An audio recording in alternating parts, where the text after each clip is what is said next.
My name is Dan. I run a website called marginallyclever.com. I make robots, I 3D print, and I design things for people. And I basically make things all day long. That's my job now. I do what I love. My long-term goal is to build a base on the moon and go live there. Now my plan is to make and sell robots and then build up to automated factories and sell automated factories that will then make my fortune. And with that, I'll send one of my automated factories to the moon. It will build a base, it'll build a rocket, and it will come get me. And if you think that's crazy, tell your friends, have a good laugh. And if you don't think that's crazy, help me build some cool robots and support me in what I'm doing, because I want to make the world a more interesting place, and I don't want to wait for someone else to do it. I'm bringing a lot of things that I brought last year, like the Makelangelo. It's a mural drawing robot, and the nice thing about that one is that it runs on the same language as G-code. So G-code is the language that 3D printers and CNC machines use. So a kid can play with it and feel like they're just making art, but then when they get to a college level class, they'll realize, hey, I've seen this before, and they'll have an instant advantage over every other kid.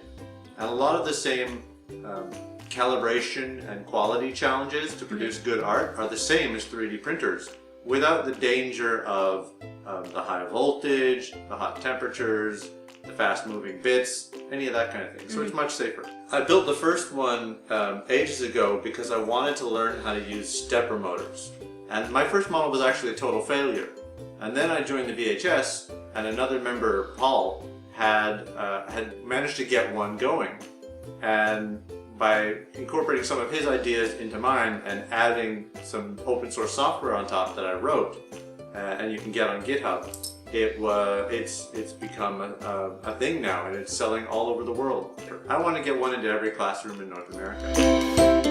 But what really excites me is when a 6-year-old comes up, looks at the board for 2 seconds, and then asks something about the control code, because they've already figured out all the steps and they're that far ahead. Nothing I would have, they just blow me away with how fast they are and how far along some motivated kids are these days. I'm also bringing a Stewart platform. It's the machine under a flight simulator. So when the guy in the chair banks left, the whole box he's sitting in tips to the left. The machine that moves him is a Stewart platform. I've got 2 of them, and when you move one, the other one duplicates your movement. So you could do like a remote control thing.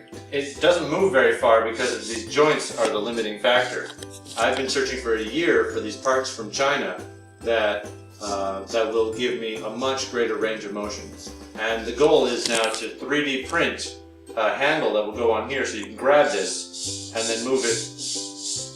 And when that's working, then with some good, are you any good with math? I'd love your help in doing the forward kinematics, because then I can put a joystick on here and we can make this show up as an actual joystick in Windows and on Mac, and we can use it to play Kerbal Space Program or Minecraft or Descent. The choice is yours. I've also got, I've got some Delta robots, which are pick and place machines. All my robots except the Makelangelo are scale models of industrial robots, because that's part of my goal. If I build them small and I get them right, I can build them bigger, and the math is the same. The computer code is the same.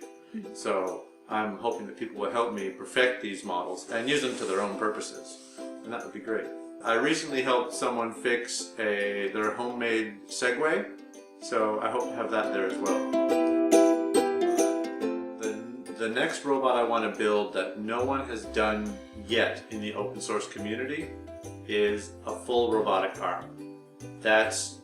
See, a normal arm has 1, 2, 3, 4, 5, and 6. That's 6 degrees of freedom to hold a tool. All the open source arms that you'll find, like on Thingiverse, where I share some of my designs, have 1, 2, 3, 4, 5. And sometimes they'll claim 6 is this, but that's not true. What's missing is this.